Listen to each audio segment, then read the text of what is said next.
Meenakshi YouTube channel చూస్తున్న వారందరికీ ధన్యవాదములు. నమస్తే. చాలా వీడియోలు చేసి పెడుతూ ఉన్నాను. మరి నచ్చినట్లయితే లైక్ చేయండి, షేర్ చేయండి, సబ్స్క్రైబ్ చేయండి. శని భగవానుడితో జాతక చక్రంలో ఏదైనా గ్రహాల యుతి ఉంటే ఈ వీడియో వర్తిస్తుంది. మరి శని భగవానుడు కాలపురుష కుండల చక్రంలో మకర కుంభ రాశులకి దశమ లాభ క్షేత్రాలకి అధిపతి. శని భగవానుడు న్యాయం, ధర్మం, మన కర్మకి మనం ఎలాంటి కర్మ చేస్తామో ఆ ఫలాన్ని ఇచ్చాను ఫలదాత అయిన. మరి శని భగవానుడు స్లో ప్లానెట్,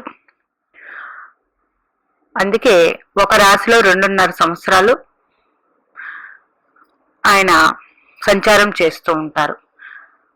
అంటే ఒక రాశిలో 2.5 సంవత్సరాల సంచారం తర్వాత అందులోనే వక్రత్వాలు ఉంటాయి, అస్తంగత్వాలు ఉంటాయి. కానీ ఒక రాశిలో 2.5 సంవత్సరాలు, ఆ పక్క రాశికి వెళ్ళిన తర్వాత మళ్ళీ 2.5 సంవత్సరాలు. అందుకే శని ఒక రాశి నుంచి ఇంకొక రాశిలోకి వెళ్ళడానికి 2.5 years పడుతుంది. చాలా స్లో ప్లానెట్. మరి ముందుగా శని భగవానుడు జాతక చక్రంలో ఏ భావంలో ఉన్నాడు, ఏ రాశిలో ఉన్నాడు అనేది ముఖ్యం. ఓకే, రాశి అనుసరించి ఉంటాయి. ఎందుకంటే మేష, వృచ్చికాలు, మరి మేష వృచ్చికాలు కుజుడు రాశులు, రవి రాశి, ఇట్లాంటివి శనిపాలిత రాశులు కాదు, ఇవి గురుపాలిత రాశులు. మరి ధనుస్సు మీనాల్లో శని భగవానుడు మంచి ఫలితాలు అందిస్తాడు. ఎప్పుడు కూడా గురుపాలిత రాశి అయినా ధనుస్సు రాశిలో, మీన రాశిలో మంచి ఫలితాలే అందిస్తూ ఉంటాడు. మరి జాతక చక్రంలో రవిగ్రహంతో శని భగవానుడు కలిసి ఉంటే, రవిగ్రహానిది ఆదివారం, చివరి రోజు శని భగవానుడిది. రవి తేజస్సు, శని భగవానుడు అంధకారం. మరి ఈ రెండు ఆపోజిట్. రవిపుత్రుడే శని భగవానుడు అయినప్పటికీ వీళ్ళు శత్రువులు. రవి భగవానుడు తూర్పు దిక్కుకి అది దేవత అయితే, శని భగవానుడు పడమర దిక్కు. మరి రవి శనులు ఇద్దరు పరమ శత్రువులు పుత్రుడైనప్పటికీ. మరి ఏ రాశిలో ఉన్నారు, జాతక చక్రంలో ఏ భావం అయ్యింది అన్నది ముఖ్యం. ఇట్లా ఉంటే పితృదోషంగా కూడా వర్ణిస్తారు. మరి శనితో రవి ఉన్నప్పుడు శని భగవానుడి దశలో రవి అంతర్దశ జాగ్రత్తగా ఉండాలి. అట్లాగే రవి భగవానుడి దశలో శని అంతర్దశ జాగ్రత్తగా ఉండాలి. అది కలిసి ఉన్నప్పటికీ. అదే మకర రాశిలోనే శని రవులు కలిసి ఉన్నారనుకోండి, శని భగవానికి సొంత రాశులు, అప్పుడు శనికి సొంత రాశి దశమ క్షేత్రం కాబట్టి అది ఏ భావం అయినా కొంత ఫలితాలు తీవ్రత తగ్గడం కన్నా శనికి బలం ఎక్కువ ఉంటుంది, ఇక్కడ రవికి బలం తక్కువ ఉంటుంది. కానీ ఇక్కడే కదా రవి మకర రాశిలోనే ఉత్తరాయణంలోకి సంచరిస్తూ ఉంటారు. అది దేవతల కాలంగా పరిగణింపబడతాం. అక్కడి నుంచి వేడి తీవ్రత పెరుగుతుంది సంక్రాంతి తర్వాత. అవన్నీ మాఘమాసం, చైత్రం, వైశాఖం, ఇవన్నీ ఒక మంచి మాసాలు వస్తూ ఉంటాయి ఉత్తరాయణ పుణ్యకాలంలో. అంటే మకర రాశిలో అంత చెడ్డ ఫలితాలు ఇవ్వరు. ఇంకా శని సూర్యుడితో కలిస్తే కొంచెం జీవితంలో సాధించే విషయాల్లో మంచి పనులు కొంచెం ఇబ్బందులు వస్తాయి. మరి ఇంకా శని రవులు, శని చంద్రులు కలిసి ఉంటే చంద్రుడు 2.5 రోజులకి ఆయన తిరిగేస్తూ ఉంటాడు ఒక రాశిలోంచి ఒక రాశిలోకి. శని భగవానుడు 2.5 సంవత్సరాలు. ఈయనకి ఆయనకి అంత డిఫరెన్స్. మరి ఇదే పుష్యమి నక్షత్రం ఉంటుంది కర్కాటక రాశిలో, శనికి అత్యంత ప్రీతికరమైన నక్షత్రం. అందుకని శని చంద్రుల కలయిక కూడా కొంచెం మానసిక ఇబ్బందులు ఉంటాయి. మానసిక ఇబ్బందులు ఉంటాయి శని చంద్రుల కలయిక. కానీ అదే కర్కాటక రాశిలో కలిసి ఉన్నారనుకోండి, వీళ్ళు ప్రజల దగ్గరగా ప్రజల మనిషిగా ఉంటారు, మంచి ఫాలోయింగ్ ఉంటుంది వీళ్ళకి. మరి ఇన్ని చెప్పుకున్నప్పుడు శనితో గ్రహాలు కలిసి ఉన్నప్పుడు ముఖ్యంగా ఆ గ్రహము జాతక చక్రంలో శని భగవానుడు శుభుడు అయ్యి ఆ గ్రహానికి కూడా శుభత్వం వస్తే మంచి ఫలితాలే ఉంటాయి. లేదంటే ఈ గ్రహం యొక్క ఏ గ్రహం అయితే కలిసిందో ఆ గ్రహం అంతర్దశలో వాటి ఫలితాలు బయటకు వస్తూ ఉంటాయి. మరి శని కుజులు కలయిక ఇదొక విస్ఫోటం అండి. కుజుడు చాలా అగ్రెసివ్ ప్లానెట్. అయితే ఇందులోనే చూడండి, వృశ్చిక రాశిలో కూడా మళ్ళీ అనురాధ నక్షత్రం ఉంటుంది. వృశ్చిక రాశిలో అనురాధ నక్షత్రం ఉంటుంది, అక్కడ శని భగవాన్ నక్షత్రం. చూడండి, ఏ గ్రహాలైతే మనకి పడవని చెప్తూ ఉన్నామో అదే గ్రహ రాశుల్లో శని భగవాన్ నక్షత్రాలు కూడా ఉన్నాయండి. మరి కాకపోతే మంచి ఇండస్ట్రియలిస్ట్ గా ఉంటారు వీళ్ళు, మంచి ఇంజనీర్స్ అవుతారు. ఇట్లా చాలా చాలా మంచిదే ఉంటుంది. ఇప్పుడు ఒక వృశ్చిక లగ్న జాతకులు శని కుజులు కలిసి కన్యా రాశిలో ఉన్నారు. మరి శనికి మిత్ర రాశి అది. ఓకే, కుజుడికి శత్రు రాశి కానీ శనికి మిత్ర రాశి, 6వ రాశి. మరి కాలపురుష కుండల చక్రానికి 6వ రాశి, అది కారకుడు. శనికి కారక ప్లేస్ అయ్యింది. ఓకేనా? అందువల్ల శని కుజుల కలయిక వల్ల కొంత ఇబ్బంది ఎక్కడ వస్తుందంటే బ్లడ్ రిలేషన్స్ లో ఇబ్బంది ఉంటుంది. ఆ విషయాల్లో జాగ్రత్త వహించాలి. కానీ ఇదే 6వ భావం అయ్యిందనుకో, 6 శత్రు రుణ రోగాలు, అట్లాగే లాయర్స్, ఇట్లాంటి వాళ్ళకి ఇది చాలా, ఈయన లాజికల్ అంటే శని భగవానుడు న్యాయం ధర్మం కదా, కుజుడు ధైర్య సాహసాలు, ఈ కాంబినేషన్ లాయర్స్ కి చాలా బాగుంటుంది. మరి శని బుధుల కలయిక లాజికల్ గా ఆలోచిస్తారు వీరు ప్రతిదీని. అయితే శని ఉన్న రాశి ఏంటి అన్నది ముఖ్యం. శనికి మిత్ర రాశుల్లో ఉండి బుధుడితో కలిస్తే వీళ్ళు లాజికల్ గానే ఉంటారు. లేదా బుధుడు చాలా ఫాస్ట్ ప్లానెట్ కదా, మెర్క్యూరీ అంటేనే చాలా చాలా ఫాస్ట్ ప్లానెట్స్. ఒక 28 రోజులు 27 రోజులు మాత్రమే ఒక రాశిలో ఉంటారు. ఈయన రవికి అతి దగ్గరగా ఉంటారు. అంటే ఏంటి, శని బుధులు కలిసి ఉన్నప్పుడు రవి శని భగవానుడితో యువతల పక్క రాశిలోనే ఉంటారు, అవతల పక్క రాశిలోనే ఉంటారు. అది డెఫినెట్ గా ఉంటుంది. అయితే శని బుధులు కలయిక లాజికల్ గా ఉన్నా అది ఏ రాశి అన్న దాన్ని బట్టి కూడా అక్కడ తేడాలు మార్పులు చెందుతూ ఉంటాయి.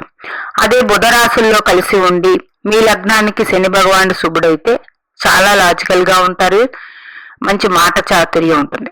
అదే ఇది రివర్స్ లో ఉందంటే ఈ మాటలతో కూడా అవతల వాళ్ళు ఇబ్బంది పెడుతూ ఉంటారు. ఆ విషయాల్లో జాగ్రత్తగా ఉండాలి. మరి శని గురువుల కలయిక మంచిదేనండి ఇది. ఎందుకంటే ఈయన 19 సంవత్సరాలకు ఒకసారే కలుస్తారు గురువుతో. శని భగవాన్ అనుభవం, గురుడు జ్ఞానం, వీళ్ళిద్దరూ కలయిక మంచి ఉపన్యాసకులుగా ఉంటారు. మంచి ఎవరికైనా ఆధ్యాత్మికవేత్తలు ఇవి కూడా అవుతూ ఉంటారు, వాళ్ళ జాతకాల్లో ఉంటాయి. మరి శని శుక్రుల కలయిక మాత్రం నేను చాలా జాతకాల్లో చూశానండి. వివాహ జీవితం మీద కొన్ని ఇబ్బందులు ఉంటాయి, రహస్యమైనవిగా కూడా ఉంటూ ఉంటాయి. అందుకని వివాహ జీవితంలో జాగ్రత్త పడాలి శని శుక్రుల కలయిక. ఎందుకంటే శుక్రుడు సప్తమ కారకుడు. అదే కాలపురుష కుండలి చక్రంలో శుక్రుడికి సప్తమాధిపత్యం వచ్చింది. ముఖ్యంగా వృషభ రాశికి శుక్రుడు అధిపతి, కానీ కారకుడు గురుడు అవుతాడు. ఇక్కడ తులారాశికి కారకుడు శుక్రుడే అవుతాడు. అంటే కారకాలు దెబ్బతింటాయి వివాహ జీవితం. అది శని శుక్రుల కలయిక మంచి రాశుల్లో ఉంటే మంచిగానే ఉంటది. కాకపోతే వీళ్ళు వ్యాపారాలు బాగా చేస్తారు. ఇంకా శని రాహుల కలయిక ఇది కూడా పితృదోషంగా ఉంటుంది. తాంత్రిక శాస్త్రాలకి అయితే బాగుంటుంది, సాంసారిక జీవితానికి అంత బాగోదు. ఈ శని రాహుల కలయిక ద్వితీయ భావంలో గాని సప్తమ భావంలో గాని ఉంటే సంసార జీవితం అంత అనువైనది కాదు, అంత మంచిది కాదు. శని రాహువుల కలయిక కూడా జాగ్రత్తగానే ఉండాలి జాతకంలో ఉంటే. ఇవన్నీ నేను చెప్పేది ఏ గ్రహం, ఇప్పుడు శని భగవానుడితో ఏ గ్రహం అయితే ఉందో ఆ గ్రహ దశలు వచ్చినప్పుడు, శని భగవానుడి దశలో ఈ గ్రహ అంతర్దశలో వచ్చినప్పుడు జాగ్రత్తగా ఉండాలి. శనికేతువుల కలయిక ఇది కూడా అంత మంచి యోగం కాదు. ఈయన అనుభవం కర్మ అయితే, ఈయన మోక్షం.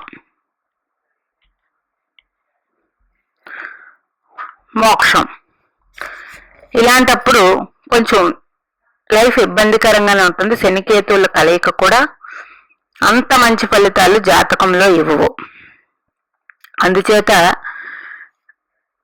మీకు జన్మజాతక చక్రంలో శని భగవానుడితో ఏదైనా గ్రహాలు ఉండి ఆ దశలో వచ్చినప్పుడు ముందుగానే జ్యోతిష్కుని సంప్రదించి ఏమేం పరిహారాలు చేసుకోవాలో చేసుకుంటూ ఉంటే మంచిది.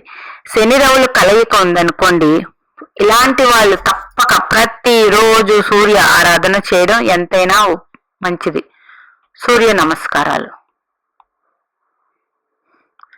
అదే శని చంద్రుల కలయిక ఉందనుకోండి, శని చంద్రుల కలయిక ఉన్నప్పుడు కాళీదేవి ఆరాధన, దుర్గా ఆరాధన చేసుకుంటే మంచిది. ఇదే శనికేతువులు కూడా తీసుకోండి, అమ్మవారి ఆరాధన. మరి శని కుజులు కలియుకున్నప్పుడు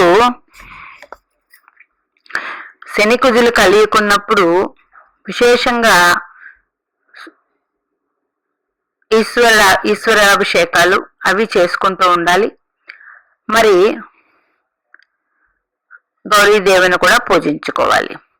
శని గురువుల కలయిక అంత మంచిదే, పర్వాలేదు. శని శుక్రుల కలయిక ముఖ్యంగా లక్ష్మీదేవి ఆరాధన చేసుకుంటే చాలా చాలా మంచిది. వీళ్ళు మాత్రం శని రాహువుల కలయిక అయితే నిత్యం శివాభిషేకం చేసుకుంటే వీరి జీవితం బాగుంటుంది. శనికేతువులైనా అంతే. ఎందుకు అంటే శని భగవానుడు కర్మ ఫలదాతండినా.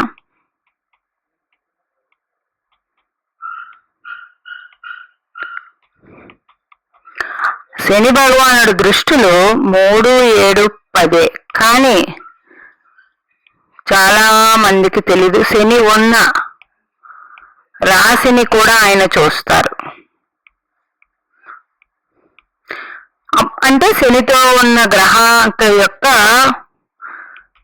ఫలితం అందించడు, ఆ గ్రహాన్ని కూడా చూస్తూ ఉంటాడు. కాబట్టి శనికి 3 దృష్టిలే కాదండి, తనున్న రాశిని తనను కూడా చూసుకుంటారు ఆయన. అందుకని శని దృష్టి అన్నది మంచిది కాదు. అందుకే పూజ చేసినప్పుడు కూడా శని భగవానుడికి ఎదురుగా నుంచాము, శనికి పక్కగా నుంచుంటాం. అందుచేత శని భగవానుడు ఏదైనా గ్రహాలతో కలిసి ఉంటే, కుజుడితో కలిసి ఉంటే మర్చిపోయాను, ఆంజనేయ స్వామిని పూజించడం ఎంతైనా చాలా మంచిది. అసలు ఏ గ్రహం కలిస్తే ఏ గ్రహం అన్నప్పుడు ఆ ప్రతి దేవతని చెప్పాను కదా, అలా కాకుండా మాస శివరాత్రి రుద్రాభిషేకం చేసుకోవడం, ఇలా ఉన్నప్పుడు ప్రతిరోజు శివాష్టకం చదువుకోవడం చేస్తే ఫలితాలు జీవితంలో మీరే చూస్తారు. అందుచేత శనితో ఏ గ్రహము కలిసినా ఈ జాగ్రత్తలు పాటించడం అనేది మంచిది. అయితే ఏ గ్రహం కలిసిందో ఆ గ్రహము ఉన్న రాశ్యాధిపతి శని ఉన్న రాశితో ఒకటే అవుతారు. కాబట్టి ఆ రాశులు ఇద్దరికీ మాత్రం సెట్ కావు. ఎందుకంటే రవి, చంద్ర, కుజ, గురు, ఈ 4 కూడా గురుపాలిత గ్రహాలు. బుధ, శుక్ర, రాహు ఈ 3 గ్రహాలు, బుధ, శుక్ర, రాహు ఈ 3 గ్రహాలు శనిపాలిత గ్రహాలు. అంటే ఈ రాశుల్లో వాళ్ళకి పడదు, ఆ రాశుల్లో వీళ్ళకి పడదు. అందుచేత ఏ రాశిలో కలిసి ఉన్నారనేది కూడా చాలా ముఖ్యమండి. జాతకాల్లో ఇలా ఉన్నట్లయితే ఈ రెమెడీస్ చేసుకుంటే ఎంతైనా చాలా మంచిది. మీనాక్షి దేవి ఆశీస్సులు మనందరి మీద ఉండాలని కోరుకుంటూ నమస్తే.